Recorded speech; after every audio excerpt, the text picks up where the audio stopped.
हरे कृष्णा। सभी भक्तों का स्वागत है आज की गौर कथा में, जिसमें हम हरिदास ठाकुर जी और चैतन्य महाप्रभु के बीच हुई वार्तालाप का श्रवण करेंगे। क्योंकि श्री चैतन्य महाप्रभु का पेरेंट्स डे या बर्थडे आने वाला है 7 मार्च को, गौर पूर्णिमा के दिन। तो इसलिए हम कुछ दिन उन्हीं के बारे में चर्चा करेंगे। हरे कृष्णा। तो पहले हम मंगलाचरण करते हैं।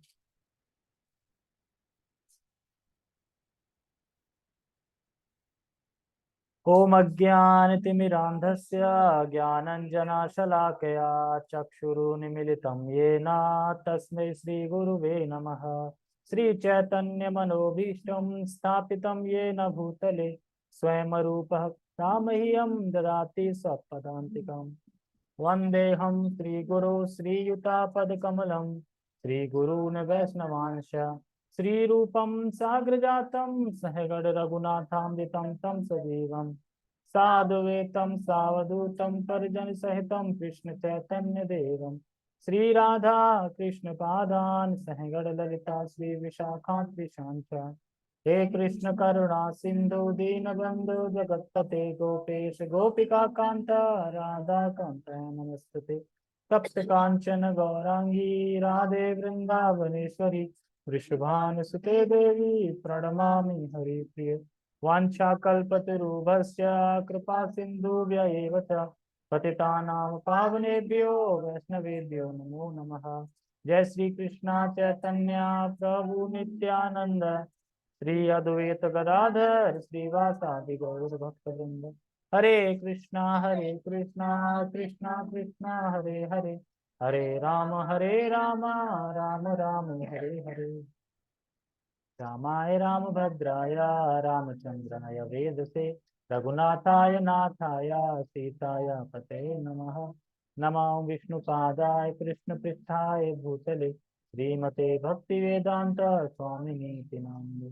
नमस्ते सारस्वते देवे गौरवाणी प्रचारिणे निर्विशेष शून्यवादी पाश्चात्य देशतारिणे। हरे कृष्णा।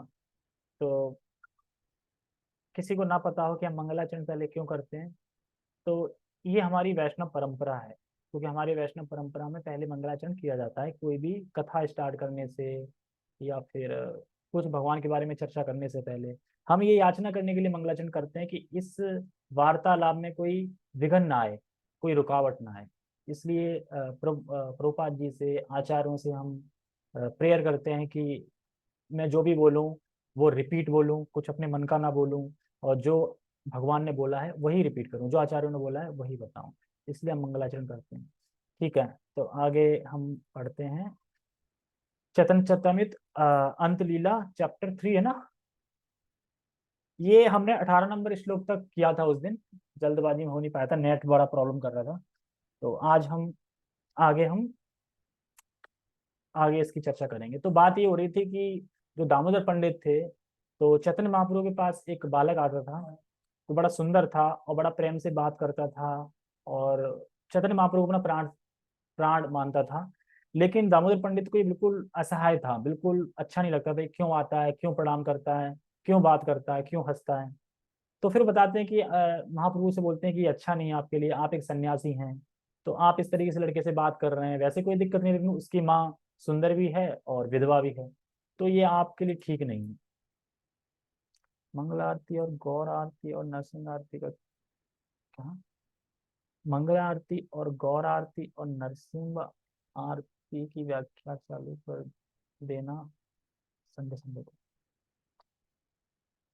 अच्छा, जब ये पूरा हो जाए तो मंगल आरती की व्याख्या, जब मंगल आरती जो है संसार दावा, अच्छा ठीक है, गौर आरती ठीक है, नरसिंह आरती ठीक है, व्याख्या चालू कर देना संडे संडे, मतलब एक एक दिन एक एक आरती ले लें कि हम आरती गाते हैं तो भगवान उसमें क्या है, मतलब अनुवाद सहित है ना, ये बोलना। चलो ठीक है, जितना समझ में आएगा उतना समझाएंगे, ठीक है। तो उसके बाद फिर जब चैतन्य महाप्रभु से बोलते हैं, चैतन्य महाप्रभु फिर क्या बोलते हैं दामोदर पंडित से, वो हम आगे अभी सुनेंगे, ठीक है। एत बलि दामोदर मौन होएला अंतरे संतोष प्रभु हास्य विचारिला। यह कहकर दामोदर पंडित मौन हो गए। यह कहकर दामोदर पंडित मौन हो गए। श्री चैतन्य महाप्रभु अपने अंतर में प्रसन्न होकर मुस्कुराए और दामोदर पंडित की धृष्टता पर विचार करने लगे। एक तरह से धृष्टता है, क्योंकि गुरु है और चेला बोले कुछ, तो दृष्टा पे विचार करने लगे, दामोदर पंडित एकदम क्या हो गया। तो अब महाप्रभु बोलेंगे, इहारे कहिए शुद्ध प्रेमेर तरंगा, दामोदर सम मोर नाही अंतरंगा। श्री चैतन्य महाप्रभु ने सोचा यह दृष्टता मेरे प्रति शुद्ध प्रेम का संकेत भी है। कह रहे तुमने दृष्टता तो की है, लेकिन ये शुद्ध प्रेम का संकेत भी है। क्यों? क्योंकि तुम्हें फिक्र है कि लोग मेरे बारे में गलत शब्द ना बोले, तुम्हें इसकी फिक्र है। तो ये जो है, ये शुद्ध प्रेम की भी दृष्टता है, संकेत है। दामोदर पंडित जैसा मेरा कोई अन्य घनिष्ठ मित्र नहीं है। महाप्रभु क्या कह रहे हैं, दामोदर पंडित जैसा मेरा घनिष्ठ कोई मित्र नहीं। एते कवि चारे प्रभु मध्या है चलीला, और दिन दामोदरे निर्भते बोलाइला। इस तरह सोचते हुए श्री चैतन्य महाप्रभु दोपहर के कृत्य संपन्न करने चले गए। अगले दिन उन्होंने दामोदर पंडित को एकांत में बुलाया। एकांत में देखो, या तो यह है कि कोई कोई जानकारी देनी है, या कुछ कार्य बोलना है, या फिर डांट लगानी है ना। जैसे सबके सामने डांट लगाओ तो बड़ा बुरा लग जाता है ना, अरे तुम्हें बोलना ही तो अकेले में बोल लेते हैं, है ना, सबके सामने क्यों।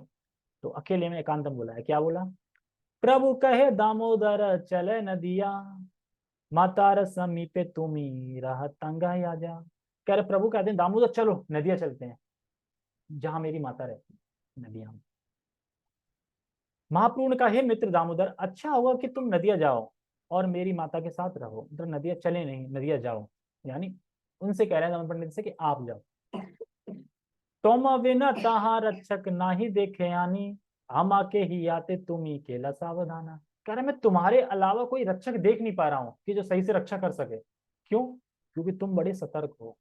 मैं उस लड़के से बात कर रहा था, बाल साथ कर रहे थे, तुमने तुरंत भाप लिया कि आगे मेरी बुराई ना हो, तुरंत मैंने टोक दिया। तो यानी तुम अच्छे रक्षक हो। इसलिए कह रहे हैं आगे, मैं तुम्हारे अतिरिक्त उसका कोई दूसरा रक्षक नहीं देख रहा हूँ, क्योंकि तुम इतने सतर्क रहते हो कि तुम मुझे भी सावधान कर सकते हो। सत्यन बाबू सावधान कर दिया ना कि नहीं, उस बालक से वार्तालाप नहीं करनी चाहिए, तो तुम सतर्क रहते और सावधान कर देते तुम असम निरपेक्ष नाही मोरा गणे, निरपेक्ष नील धर्म न्याय रक्षणे। तुम मेरे संगियों में सर्वाधिक निष्पक्ष हो। यह बहुत अच्छी बात है, क्योंकि निष्पक्ष हुए बिना मनुष्य धर्म की रक्षा नहीं कर सकता। हम हेते ये ना है से तो माहेते है, हमारे करीला दंड आने के बाहे। जो मैं नहीं कर सकता वह तुम कर सकते हो, निसंदेह तुम मुझे भी दंडित कर सकते हो। अन्यों की तो बात ध्यान दो, क्योंकि दामोदर पंडित है, भगवान को भी दंडित करने चल पड़े हो। तो कह रहे हैं कि तुम तो मुझे भी दंडित कर सकते हो, मैं भी नहीं कर सकता पर तुम तो मुझे भी दंडित कर सकते हो। तो अन्यों की तो बात फिर छोड़ दो। मातार ग्रह रही आय मातार चरणे, तुम्हारे आगे नहीं बेकारो स्वच्छंदा चरणे। तुम्हारे लिए सबसे अच्छी बात यही होगी कि तुम मेरी माता के चरण कमलों की शरण में जाओ, क्योंकि तुम्हारे सामने कोई भी स्वतंत्रता पूर्वक आचरण नहीं कर सकेगा। स्वतंत्रता पूर्वक आचरण मतलब कि अपने हिसाब से आचरण नहीं करना पड़ेगा। तुम रहोगे तो तुम बताते रहोगे, नहीं ऐसे नहीं ऐसे करना चाहिए, ऐसे नहीं ऐसे करना चाहिए। तो इसलिए तुम जाओ मेरी माँ के पास, माता के पास। मध्य मध्य असिबा कभु अमार दर्शन, शीघ्र करी पुनः तहाँ कर गमन। और बाकी तुम बता रहे हैं, बीच बीच में तुम यहाँ मुझे देखने आ सकते हो और शीघ्र ही फिर से वहां जा सकते हो। यानी तुम जाओ वहां पे और फिर बीच बीच में मेरे दर्शन करने आ जाओ और फिर तुरंत वहां चले जाओ। माता रे कही ही मोरे कोटि नमस्कारे, मोर सुख कथा कही सुख देह तारे। और मेरी माता से मेरा कोटि कोटि नमस्कार कहना, कृपा करके उनसे यहाँ के मेरे सुख के विषय में कहना और इस तरह उन्हें सुख पहुंचाना। जब भगवान सन्यास लेके निकल पड़े थे तो माँ को बड़ा दुख हुआ था, उनकी पत्नी भी, जवान पत्नी भी थी। तो इसलिए चैतन्य महाप्रभु कह रहे हैं कि तुम उनको नमस्कार, कोटि कोटि नमस्कार कहना और मेरे विषय में बताना कि मैं सुख से हूँ। जब माँ को पता चल जाता है कि मेरा पुत्र सुख से है, तो माँ भी फिर सुख में हो जाती है, सुख मिलता है उसको। अगर मान लो कोई न्यूज दे दे आके अगर तुम्हारा बेटा तो वहां जाके बड़ा दिक्कत है उसको, तो ये वो, तो माता तो वैसे ही हो जाएगा ना। तो इसी तरह करें कि ताकि उनको सुख मिलेगा। निरंतर निज कथा तुम्हारे सुनाइते, यही लागे प्रभु मोरे पठाइला ही हाथे। उनसे कहना कि मैंने अपने निजी कार्यकलापों की सूचना देने के लिए तुम्हें भेजा है, जिससे मेरे सुख में भाग ले सके। मतलब दामोदर पंडित से बोल रहे हैं महाप्रभु कि मेरी माता से जाके कहना कि मैंने भेजा है उनको, क्या से, मेरे कार्यकलापों की सूचना देने के लिए, कि तुम, मैं यहाँ पे क्या कर रहा हूँ, कैसे रह रहा हूँ, सब कुछ ठीक है। तो इन सारे कार्यकलापों की सूचना देना, इससे वो मेरे सुख में भाग ले सकेंगे। ए कही मातार मने संतोष जन्माही, और गुह्य कथा तारे स्मरण कर आइए। इस तरह बोलकर माता शची के मन को तुष्ट करना, उन्हें मेरे इस संदेश के साथ एक अत्यंत गोपनीय घटना के संबंध में स्मरण दिलाना। बारे बारे आसी आमी तुम्हारे भवने, मिष्ठान व्यंजन सब करे भोजने। और कह रहे हैं, मैं आपके घर, आपके द्वार अर्पण की जाने वाली उन सारी मिठाइयों तथा तरकारियों को खाने के लिए बारंबार आता हूँ। जब हम भोग लगाते हैं बढ़िया व्यंजन बना के भगवान को, तो भगवान खाने आते हैं। तो चैतन्य आप जो जो बनाती है ना, मैं खाने आता हूँ, ये बता रहे हैं चैतन्य को। भोजन करे आमी तुमी ताहा जाना, बाही वेरे ताहा स्वप्न करे माना। अब इसमें जो जो आएंगे ना व्यंजन, वो गौर पूर्णिमा के दिन बनाना, ठीक है। आप जानती हो कि मैं आता हूं और भोजन करता हूं, किंतु बाह्य विरह के कारण आप इसे स्वप्न मानती।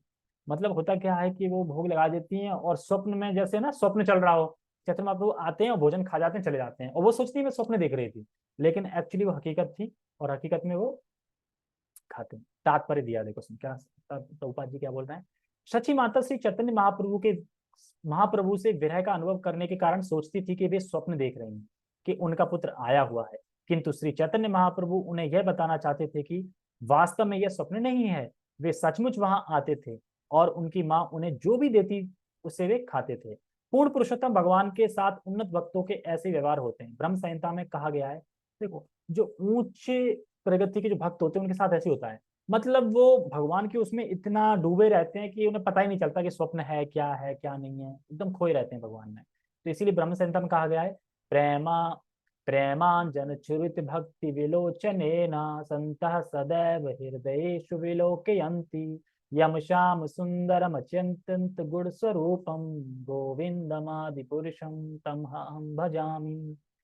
प्रेमानंद छरुति भक्ति विलोचना, जो लोग भक्ति करते हैं यानी भक्ति में लगे हुए हैं, प्रेमांजन मतलब कि आंखों में प्रेम का अंजन लगा हुआ है, तो उनको हर जगह भगवान भगवान के दर्शन होते हैं। और उनके हृदय में हमेशा संत है सदैव हृदयेषु, संत मतलब भगवान हमेशा उनके हृदय में विलोकयंती विचरण करते हैं, विलोकयंती दिखते हैं।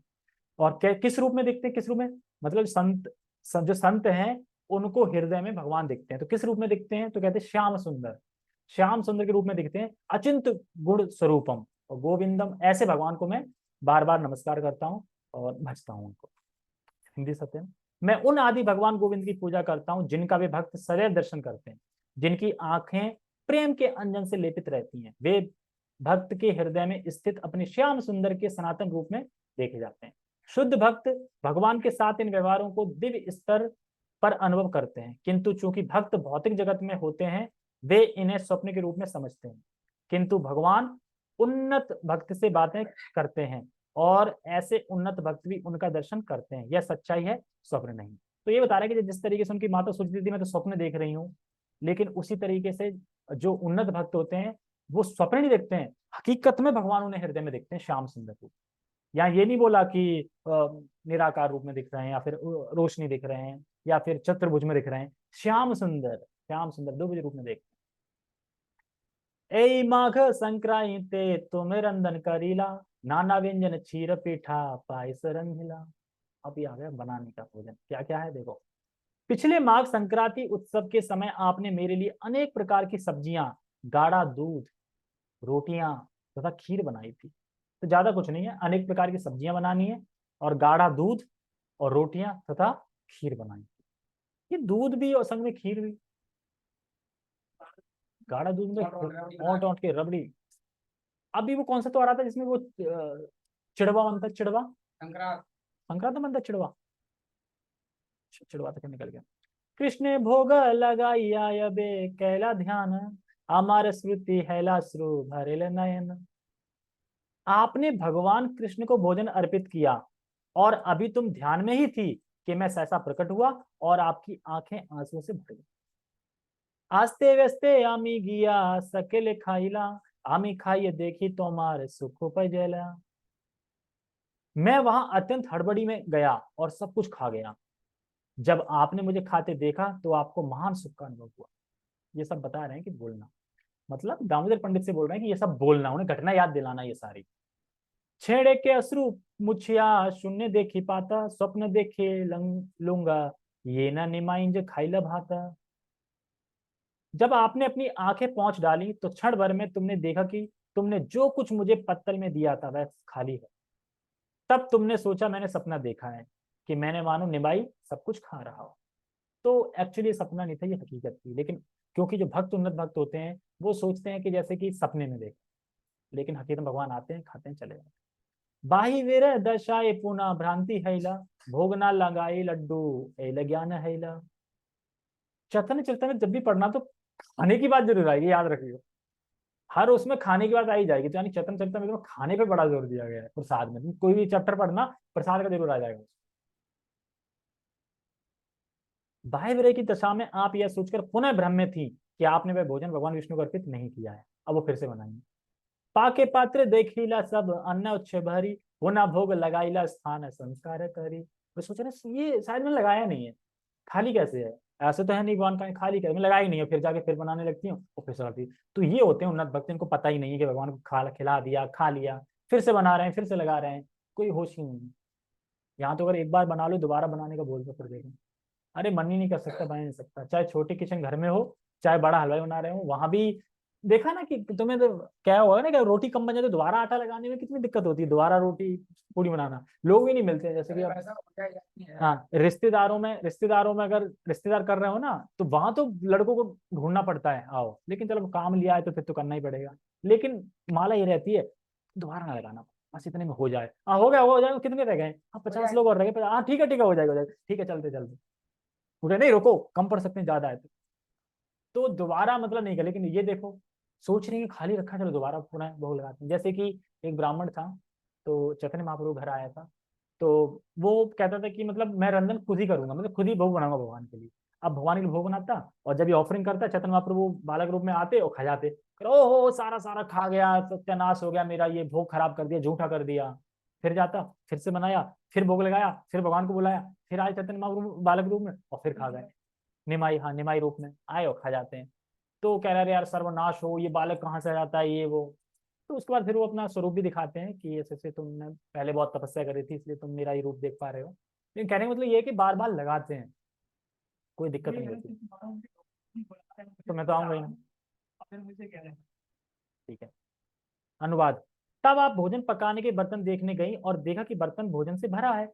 अतः आपने भोग लगाने के स्थान को साफ करके फिर से भोग लगाया। मतलब कि वहां भरा है और यहाँ खाली है, तो क्या करते हैं, वो साफ करके बर्तन फिर से भोग लगा देते।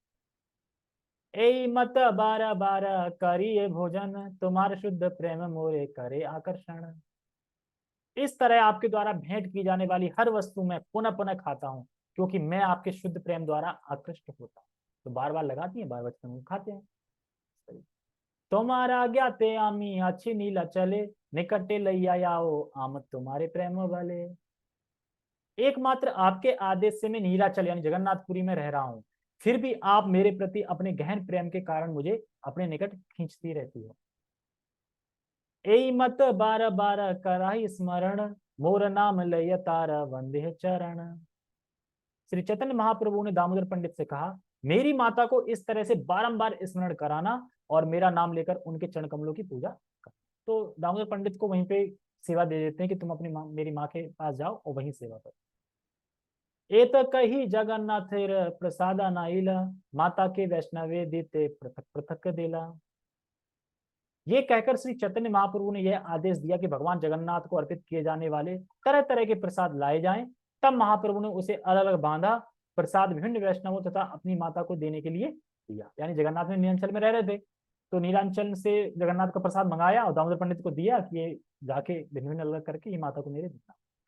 तबे दामोदर चली नदी आईला, मातारे मिलिया तारा चरण रहिला। फिर दामोदर पंडित वहां से निकलते हैं और फिर नदिया। इस तरह दामोदर पंडित नदिया यानी नवद्वीप गए। माता शची से मिलने के बाद वे उनके चरण कमलों के संरक्षण में रह गए। आचार्य दि वैष्णव वेरे महाप्रसाद देला, प्रभु रे यागा पंडिता आचार्यला। उन्होंने सारा प्रसाद अद्वैत आचार्य जैसे महान वैष्णवों को दिया। अद्वैत आचार्य वहीं रहते थे शांतिपुर में। इस तरह वे वहां रहे और श्री चैतन्य महाप्रभु के आदेश के अनुसार व्यवहार करते रहे। उन्होंने बोला था ना कि तुम किसी स्वतंत्र पूर्वक रहने नहीं दोगे, वहां पे तुम सही रहोगे, जब तुम मुझे दंड दे, जब तुम मुझे सतर्क कर सकते हो तो बाकी की तो बात ही छोड़ दो। तो इसलिए वो जाते हैं और सबको देखभाल करते हैं। दामोदर आगे स्वतंत्र नाही कहार, तारे भय सब करे संकोच व्यवहार, हो गया कि नहीं? क्या बोल रहे हैं?